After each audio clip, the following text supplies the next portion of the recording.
Sermon 230 reminds us if we give up on our humanity, our speech will be against us. What we do with our face is under our control. Be willing to speak what is unpopular when it is right. The young and the old have no excuse to be sinful. Neither do the learned and wealthy have an excuse to shy away from their duties of doing what is right. Our thought is something which we have the capability to cultivate. Life overall is a positive thing. Enlightenment is upon what has been inspired, what has been revealed, what we maintain, what we work on producing.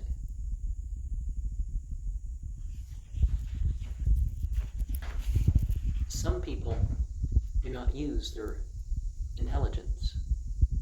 Some people don't have sincerity to what is right.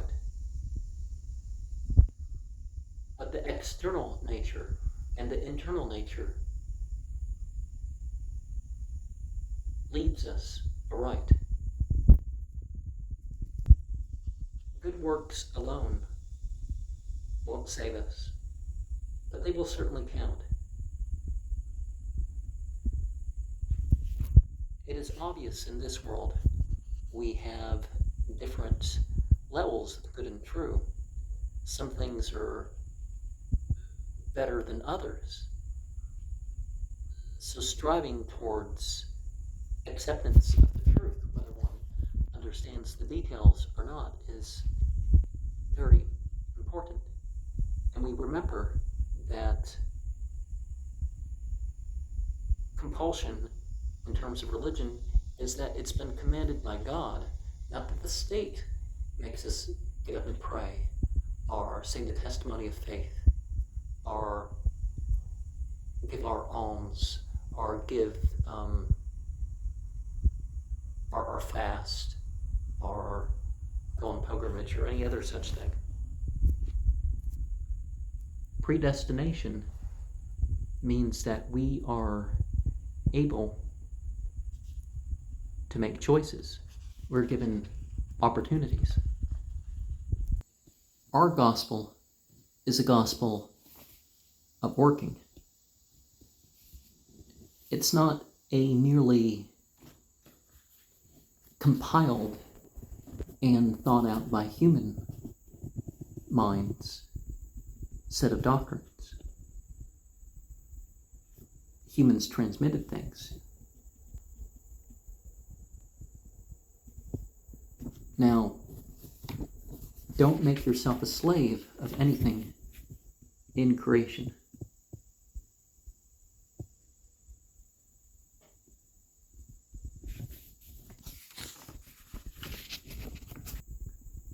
Sayyid Razi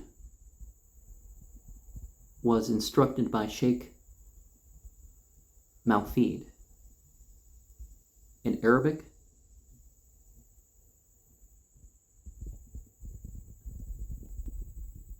Muhammad ibn Musa Khwarizmi studied the Quran and the traditions and jurisprudence with him.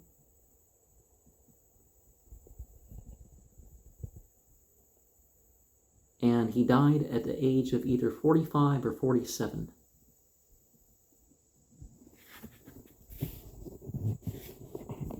And he wrote a Quran commentary.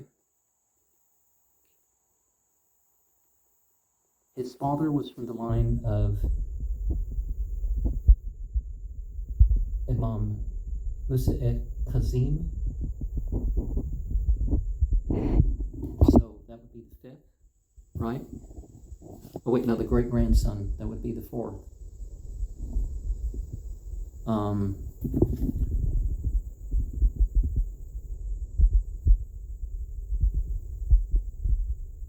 he was born in Baghdad during 359 al-Hijra. And Razi was his nickname. So Abdul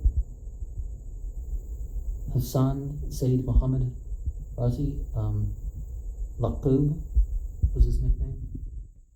When he was 21, he was elected Naqib of the family of Abu Talib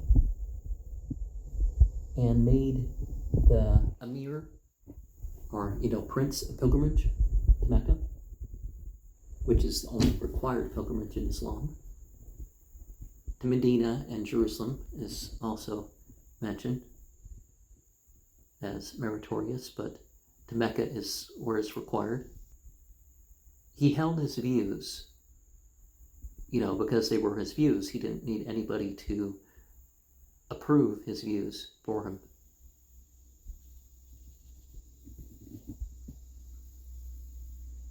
And the Fatimid Caliphate didn't much like him, but this was definitely during a time where the Shia and the Sunni existed.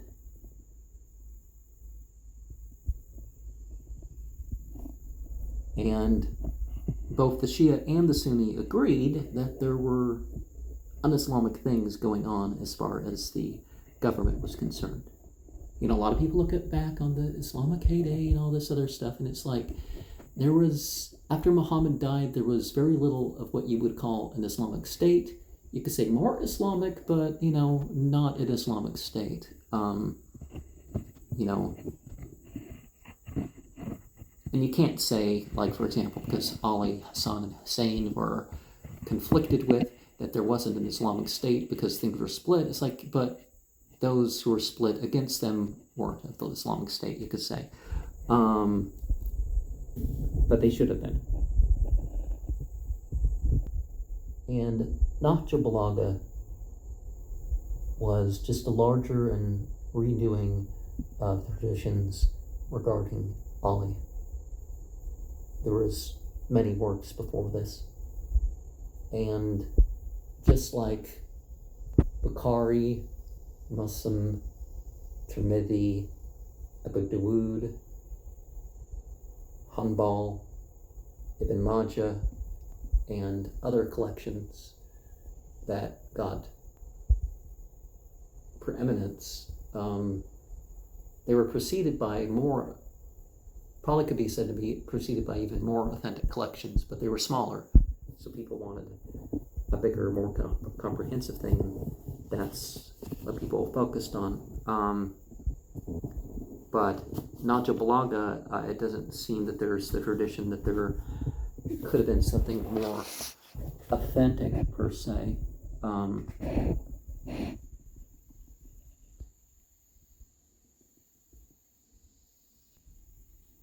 But the book, Nahjul Balaghah, stood out so much that Shia and Sunni authors began to make comments. And we don't need to list them all. But there's 11 on each side, or a particular prominence.